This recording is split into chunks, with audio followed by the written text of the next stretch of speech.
ஒரு செல்லம் வந்து அடிக்கடி கமெண்ட்ல, "அம்மா நீங்க போடுற டீ பார்க்கவே சூப்பரா இருக்கு. எனக்கும் கொஞ்சம் டீ போட்டு காட்டுங்கன்னு" கேட்டிருந்தாங்க.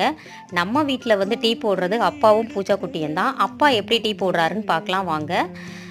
2 டம்ளர் பாலு, 2 டம்ளர் வந்து தண்ணி. இத வந்து சம அளவு எடுத்துக்கிட்டு, ஏன்னா இது ஆரோக்கிய பால் கொஞ்சம் நல்லா திக்காவே இருக்கும். அதனால நம்ம சம அளவு எடுத்துக்கிறோம்.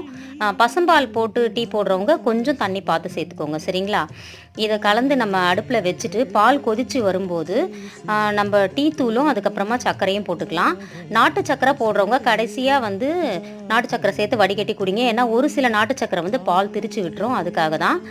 நான் வந்து 3 டீஸ்பூன் வந்து டீ தூள் போடுறேன். 4 டீஸ்பூன் வந்து சர்க்கரை போடுறேன். சரிங்களா? நான் பயன்படுத்துறது ஊட்டி தேயிலை. நீங்க என்ன டீ தூள் பயன்படுத்துறீங்கன்றத கமெண்ட்ல சொல்லுங்க. இது நல்லா ஒரு 10 நிமிஷம் நம்ம கொதிக்க விட்டு, அதுக்கப்புறமா வடிகட்டி குடிச்சா தான் அந்த டீ வந்து சூப்பரா இருக்கும். செல்லம் நீங்க டீ போட்டு பார்த்துட்டு எப்படி இருக்குன்னு கமெண்ட் பண்ணுங்க. வாழ்க வளத்துடன்!